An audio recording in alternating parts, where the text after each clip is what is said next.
Ladies and gentlemen, welcome back to CountryLine TV. My name's Jack, and today we have with us Mr. Drake Milligan. Howdy. How we doing, Drake? Pretty good. So, Long Road Tomorrow. You've That's just right. played a nice exclusive set for us in there, which was absolutely fantastic. Oh, must I thank you. say. Thank you. I tried. And this weekend we've got Long Road. How are we feeling about Long Road, man? I feel great. This is I think this might be the first big festival I'm headlining. Yeah. So I'm like. In the UK? In the UK. Well, like ever. Oh, wow. Yeah. That's a big step. Yeah. So it's cool. I'm just looking forward to having like a bunch of time up there. Yeah. Any play nerves? like a full set. I'm sure I'll have. I don't get nervous usually until like right before I go on, maybe. And it's more excitement than anything. I think it's just like I just want to get up there and do it. Yeah. The anticipation of it. Right. But no, I'm excited. Yeah. I'm ready to like. It's always fun to get to come here and just like play a full set. I feel like I'm disappointed sometimes that I go to festivals and stuff and I only get to play like 30 minutes or whatever it is. Right. And I'm like, God, You I need just a got full warmed set. up. Yeah. Because I feel like with 30 minutes, you're just getting started. Yeah, man. you just kind of get warmed up and then you're out of there. So. Yeah, you need that full hour to just like punch at the end. Exactly. I love that. Exactly. So we got a nice long set. We're gonna take advantage of it. Nice one, man. So you played the UK before. Yes. Tell me about the UK crowds, man. What are they? Is there any difference to the US crowds or? Well, for me, they've been pretty big. Yeah.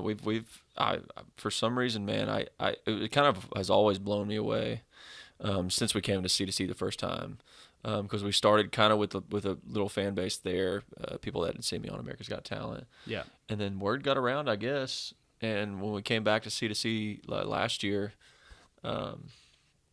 it was the year before this past C2C, we got to play like the main stage. It was crazy. Yeah. I mean, C2C is it's probably the biggest deal in the UK. So yeah, and it definitely it must have been introduced a me to the moment.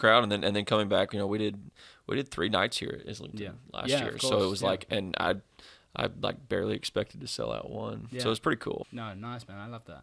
And so you're on tour. You mentioned you're on tour right now. You've been on the road for a while now. Mm-hmm. Is it getting to you? Are you tired, or are you? Oh, are you yeah. Still, is there still plenty of steam? I'm exhausted. Yeah. I mean, it always surprised me though. Every time I feel like I'm like, dang, I ain't got it tonight. I get out there and it's something, feed off Something the crowd. sparks. Yeah. Yeah, I feed off the crowd every night. But it'll get to you anytime. Yeah.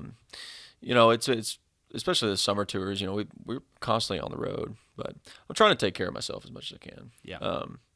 Luckily my voice has held up. Do you manage to sort of, take care, as you said, take care of yourself on the road? Do you manage to, keep sleep well and all Yeah, that? 'Cause sleep is you're the probably biggest jet thing. lagged most of the time, but Sleep is the biggest thing, especially when you're flying or doing anything. Right. Finding your moments of sleep. But at this point we travel and we get in all different time zones and everything. It's like you sleep when you can, and luckily I don't have a problem with sleeping. oh right, you just put your head down anyway. I'm like good. So Brilliant. So yeah, I mean, all in all, I feel pretty good. Yeah. But definitely, once this winter hits and we have some off time, I'm gonna be resting hard. Yeah, absolutely. Yeah. Well, the other thing I wanted to talk about, Drake, was you're a man of traditional country. There's a lot of traditional country in your sound. If you could maybe talk about some of those influences, some of those early influences. I know you're a big Elvis man. Oh, We're yeah. gonna get onto that later. Yeah. But maybe if we could hear about some of those early influences that drove the first albums, that kind of thing, Yeah, I mean, it was really growing up. I mean, I love the guys I really gravitated towards. Of course, being from Texas, George Strait. Of course. Gotta Staple. love George. But all the guys that came before, that kind of 90s, and Alan Jackson. Yeah. Probably, in my world, those are a couple of my favorites. But, I grew up with Merle Haggard, Waylon Jennings, George Jones. Is that from Marty the parents? Robbins. Mainly my parents' music and just music that I would hear, whether they, once Willie's Roadhouse came along on Sirius XM, it's like I was listening to that, and I love that stuff. All that old school stuff, I love. I could listen to that all day, and I just don't get tired of it, you know. Yeah. But all that 90s country, 80s country, Roddy Millsap. I've been in on a big Roddy Millsap kick lately, which some of that stuff is very 80s, but some of it's very country. So, yeah, man. So you're obviously a big Elvis fan. Mm-hmm. Tell me about this. This is the start for you. Mm-hmm. You played obviously on Star Records. Sun Records. Sun Records. Yeah, Sorry, Sun my Records, apologies. And I mean, what I'd like to know, and I think what the viewers would like to know as well, is could you give us top 3 Elvis moments? Mm-hmm. That's good. I mean, it's a tough one because there's so many, right? But we have to. Yeah, we got. There's a few clips I always go back to. There's one clip that's really cool. That it's Elvis on the Frank Sinatra show when he came back from the Army in like 60 or 61. Right. So kind of early-ish. Yeah, and he's got this tux on, and he does a couple songs with Frank. It's really cool. But you can look up the clips. Just look up Elvis and Frank on the Frank Sinatra show. Yeah. Those clips I always love because Elvis looks so cool. Yeah. And I always wish he would have done more in that era. You know, it was kind of in the era where he wasn't performing. He was just making movies. Because what was it? It was like 10 years or something where he stopped for, right? Yeah, and so I wish he would have done more in that era. There's that. I love that moment.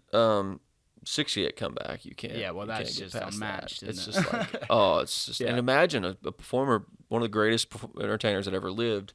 How much pent-up energy he must have had after 10 years of not performing, you know? And he just come out. It was like a tiger coming out of a cage. Yeah, it's awesome to watch that stuff. Have you been to Graceland?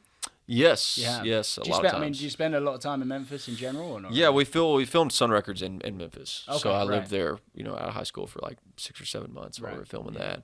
Because I actually, last year, I visited the actual studio. Yeah. Have you been to Sun Studio? Yeah, it's super cool there. Yeah, it's awesome. It's a great tour. Everybody should do that. I remember I went there and just bought every bit of merch they were selling. Yeah, yeah. It's really cool to be. It's cool to be in that room. I got to film something back in the day.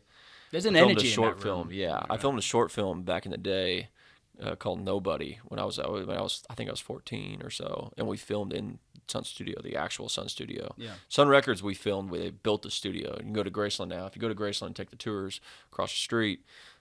They have our sets on display, which is cool. And it looks, you walk in, it looks just like Sun Studio. But we filmed that short film at Sun Studio, and I got to be there. We filmed at night, and I got to walk in there like totally dark, nobody around, totally silent, and just like sing a little bit. It was I love that. A bit of a moment for you. Yeah. Highlight. Yeah, it was awesome. Brilliant, man. Yeah, so I know I know you can't say much about it, but there's some new music on the way. Mm-hmm. Absolutely. What can we know? What are we allowed? It's really good. What's the start? It's gonna be out very, very soon. Yeah, and everybody will know when it's coming out very, very soon. But it's you know, it's great for me because, you know, as a sophomore project, it's like the first time I feel like I know what I'm doing a little bit. Okay. Even with, you know, not to say that my first record isn't great and it's not going to sound kind of like the first record almost, but it's just like, you know, I've got kind of years of experience behind my belt now and playing a ton of shows and I can kind of envision when I first wrote that first record, I had no vision of I did have a vision, but I had no actual vision of what it would be like out on the road. You know, I was just imagining playing those songs live because I wasn't doing anything. Yeah. And I didn't know. I didn't have the fan base. There was like nothing. So it was just throwing darts at the wall.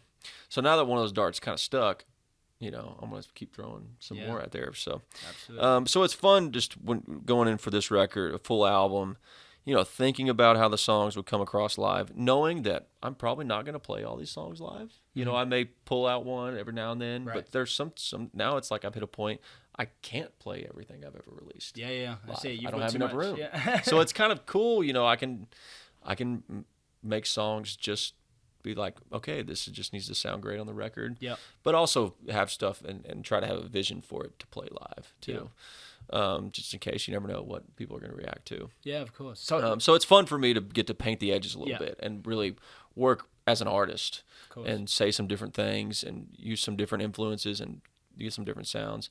And I get to make some with where country music is right now. It's in a weird place. It's in a good place. It's a great place, right? But you can kind of do whatever you want. Exactly. It's freeing. And I love it. And so there's room for everything, but there is room for some country music right now, which is exciting. So absolutely. I got to go in there and make some country songs. There's room for country music in country music. I like that a lot. There is. Well, Drake, it's been a pleasure chatting to you, man. Yeah, you too. I wish you luck at Long Road this weekend. Thank you for that great set out there. Yeah, it was fun. It was brilliant, man. And I hope to see you on CountryLine again. Sounds good. Thanks, man. Sounds good, brother. Thank you.